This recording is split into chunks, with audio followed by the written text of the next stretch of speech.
Hello and welcome to Cycles of Time, your weekly guide to what's happening on Earth as we make our revolutionary journey around the sun. For time immemorial, our human ancestors have created myths and meanings to help us adapt and thrive as seasons change. Join me each week to explore the intersections of these ancient cycles, from the indigenous medicine wheel to the pagan wheel of the year, the Babylonian and Greek zodiac to the I Ching, the ancient Chinese book of changes. I'm your host, Allison Dale, and this is the Cycles of Time podcast.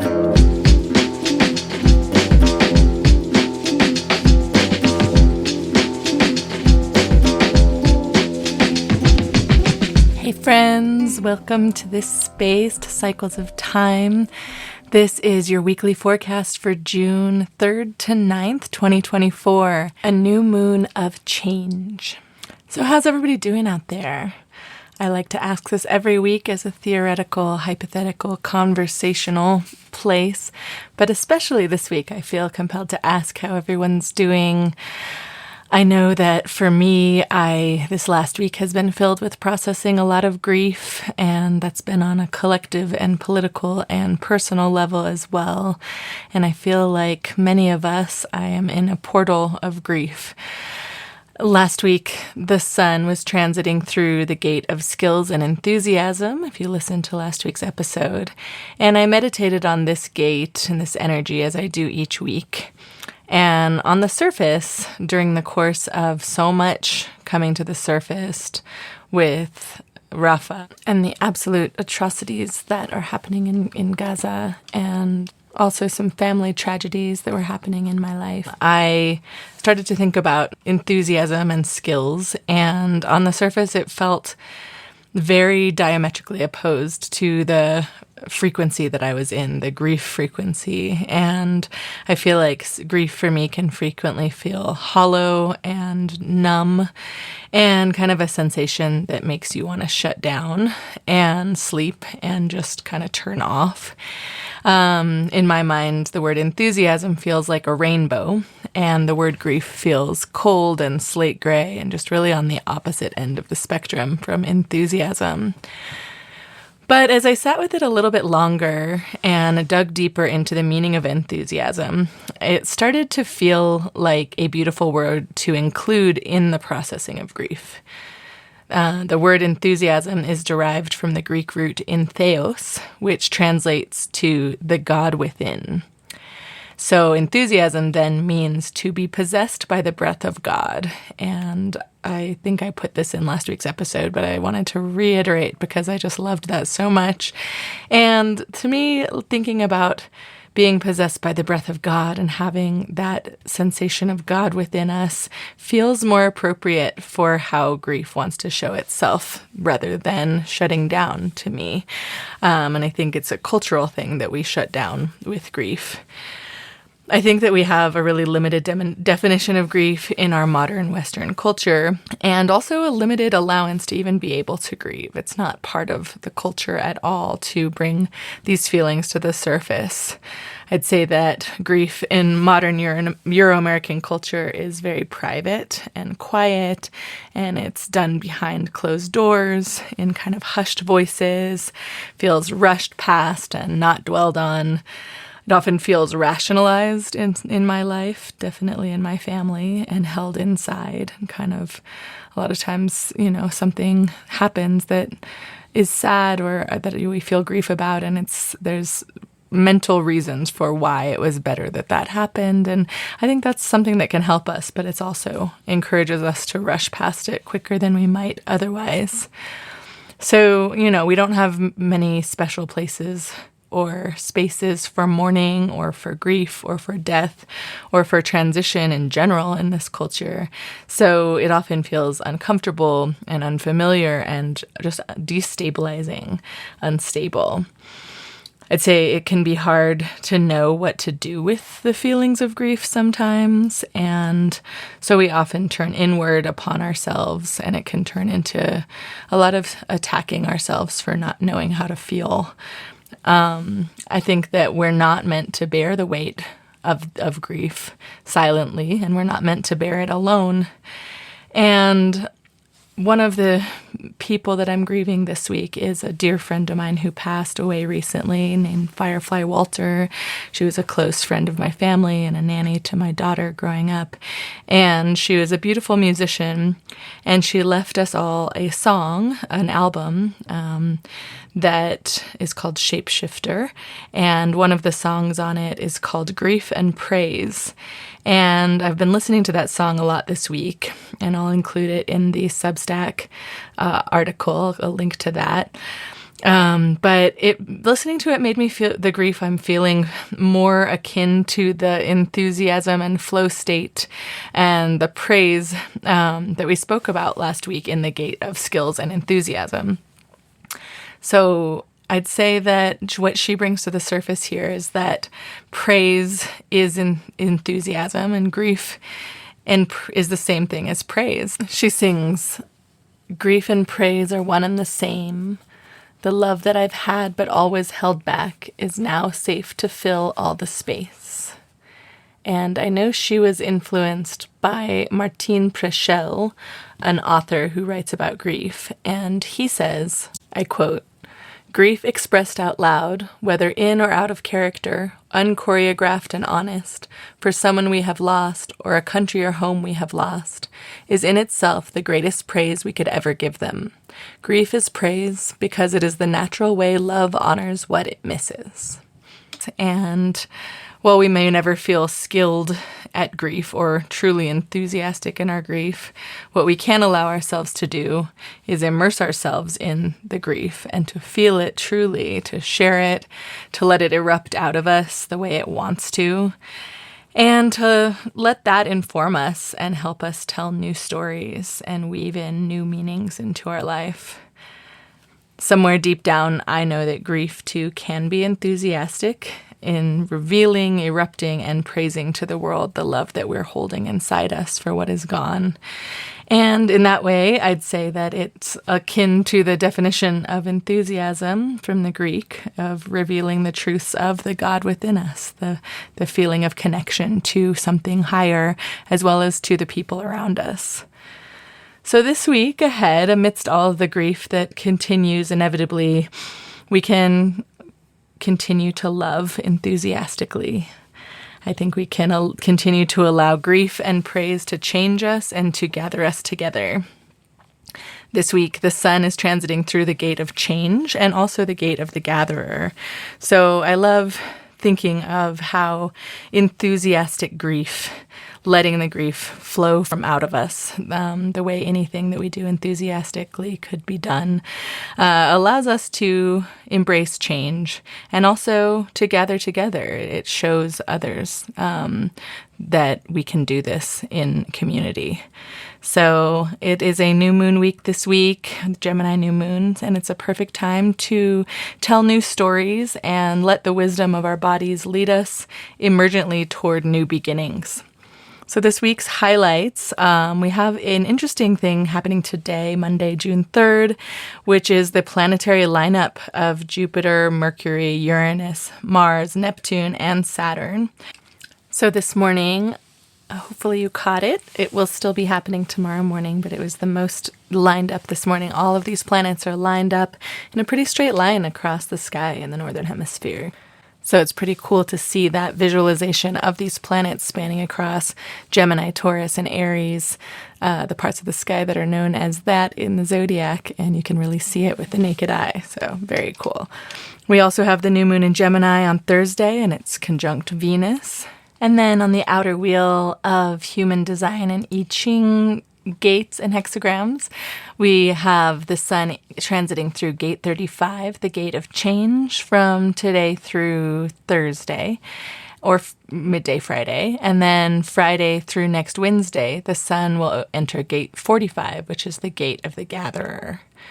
This week's themes are adventure and experimentation, change like the wind, act now, and new beginnings in the way we communicate in our relationships with that new moon in Gemini conjunct Venus.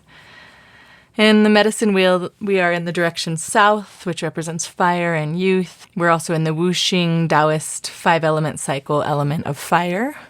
the pagan season of Beltane, getting later into that season. We're in the zodiac season of Gemini until June 20th. And the moon phase is a new moon in Gemini. So we'll start a little bit with that new moon in Gemini. It's happening on Thursday, where the moon, sun, and Venus are all together in the sign of the twins. So they're creating a new moon, new beginning type of energy that is flavored with love, beauty, and sensuality of the Venusian types. These 3 planets are within the gate of change in the Human Design and I Ching wheel. So this is also an active new moon filled with a bit of kind of insatiability when it comes to what we desire. As I've said before, new moons are perfect times for planting seeds, both literally and figuratively. So this new moon in Gemini conjunct Venus encourages us to reimagine how we communicate and actively co-create shared values within our relationships and within our communities. So the new moon, sun, and Venus are all making a square angle to Saturn in Pisces on Thursday. So this structured element of Saturn in a square formation is kind of all about calling attention to a doorway that we need to walk through in order to achieve these harmonious values and communications that we desire. And so it offers us a great opportunity to look at where we're limiting ourselves in our relationships and not speaking our truths. So to see where this affects you personally, you can look at your birth chart and look at the house in your chart that contains Gemini. And for me, the house is the 11th house of Gemini, and it is all about society and friendships and groups and associations. So lots of new beginnings in that area. Gate 35, the gate of change that this new moon is in, also where Venus is in. And in the I Ching, hexagram 35 is known as flourishing or progress. And it's made up of the 2 trigrams fire over earth. So I visualize a fiery sunrise over the horizon of the earth, beckoning us toward the future and all the exciting changes that are necessary to get there. This gate, gate 35, represents an active micro-season within Gemini season, and so it's a time to lean into whatever skills and passions you enthusiastically cultivated last week and set off on a new adventure. I've heard this gate described as the hero or heroine, one who is guided by their intuition and inner compass to experience life to the fullest. The human design writer Christy Inge describes it as the hungry heart because it brings forth a kind of insatiable hunger for learning and adventure and new experiences, especially emotional experiences. And of course, this kind of hunger and this kind of drive for adventure can be beneficial, but there always is a shadow side. And that shadow side to gate 35 is that it can bring impatience and restlessness and boredom when nothing new is happening. I think we can all agree that change is inevitable, and change from the status quo and old way of doing things is needed now more than ever. Oftentimes, when we realize that change is both necessary and inevitable, it can be all too easy to kind of chomp at the bit and become incredibly impatient for that change to happen. There's so many songs written about change that include the lyric, "Some things will never change." And I think that shows the kind of dualistic nature of wanting change and also not quite believing that it's possible.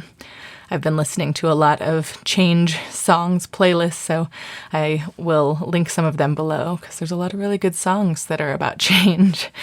We do know that change requires action, taking one step into the unknown with an open heart. It's easy to deeply desire that something changes and then get caught up in the fear of what we can't see and we can't possibly know before it happens. So this gate 35 and this new moon in Gemini encourage us to act and to move and to take those steps toward the unknown while also keeping the image of the sunrise alive in our imagination.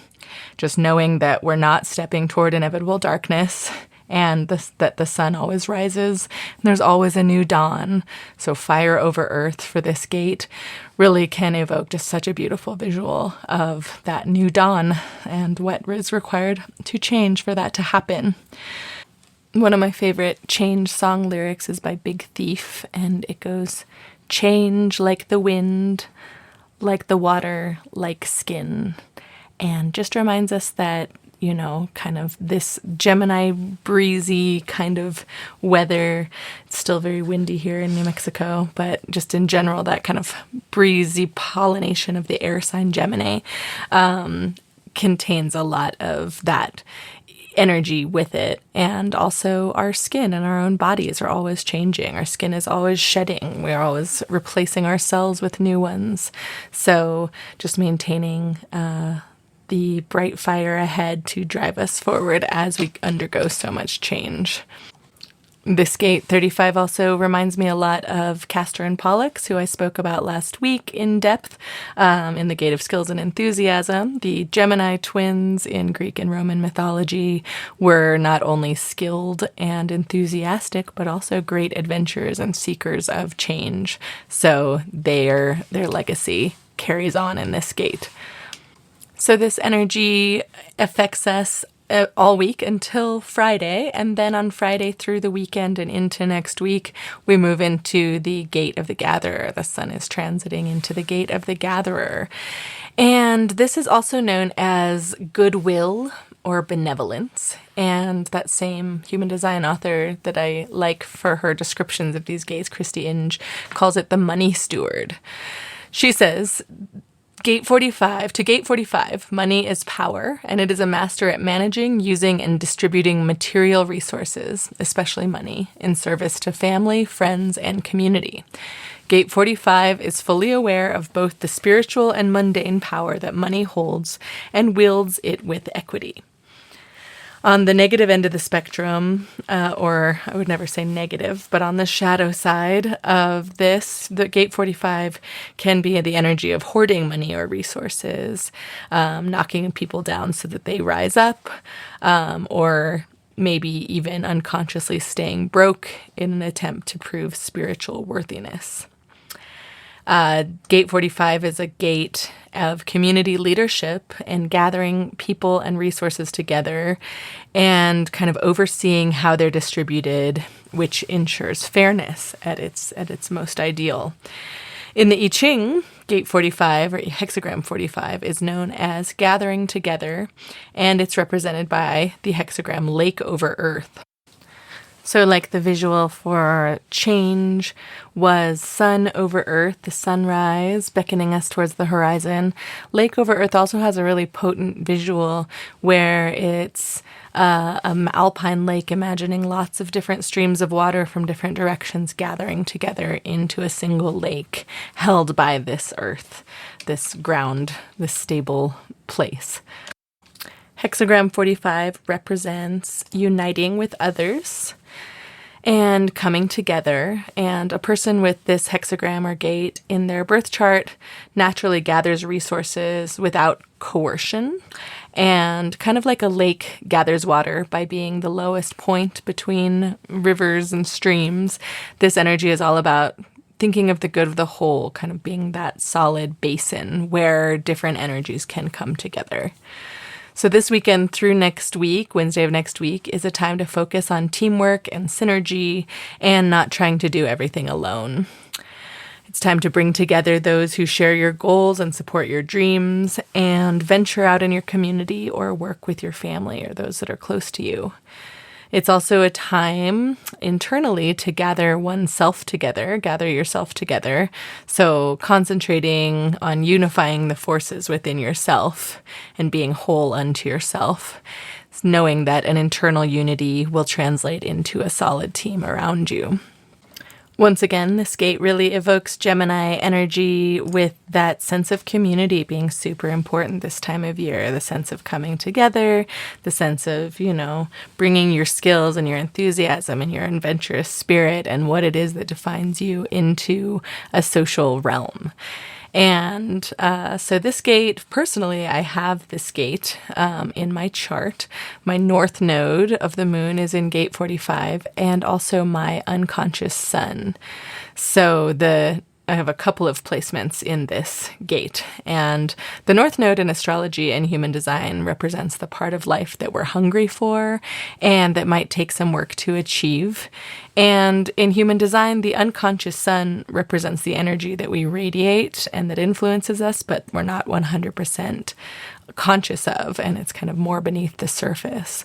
So again, like with your astrology birth chart, you can pull your human design chart for free, and I'll put a link in the show notes for where you can do that, and you can see if this gate is in your chart. Obviously, if it's your birthday this week, then the sun is in that gate, but you could also have other planetary placements in that gate you might not be aware of. And I think listening to the show would be super fun if you knew what your personal gates were, because there's a kind of personal reflection on that as well. So one thing about human design that's different from astrology is that it essentially is a combination of two birth charts. And I'll just do a little tangent on that here for a second. So when you pull your human design chart, essentially what is shown in the body graph like this. You've seen a human design chart, and it's a body if you're new to this. And basically those are, within the body are certain gates that are lit up. And the gates that are lit up or highlighted are gates where you have the sun, moon, or a planet, either in your astrology birth chart, so where the planets and sun and moon were when you were born, or they also add in a kind of a secondary birth chart to it, which is the chart of where the planets, sun and moon were 88 degrees or 88 days just about before you were born. And so those 88 days, interestingly enough, correspond with a Mercury's orbit around the sun, and also about a trimester of gestation in the human gestational process. So 88 days before your birthday, before you were born in a normal 9-month gestation, would be the end of the second trimester and the beginning of the first trimester. And so that energy in human design is kind of thought of as like when your soul enters your body. And there's lots of different words and ways to describe that, but it's kind of like we are fully formed just about and ready to be born, but need extra time in the womb to gestate. And so the human design chart is quite interesting in that way, in that it pulls from the planetary configurations of when we're born and also 88 days before that, 88 degrees before that. So that the unconscious planets in your human design are the ones that are from that second birth chart, that pre-birth chart.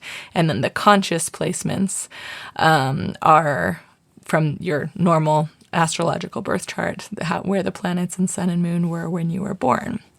So just a little aside on how human design adds in a whole nother set of factors here that I've been pondering a lot about lately. And so it really adds, a lot more possibilities to how we're influenced by these planets.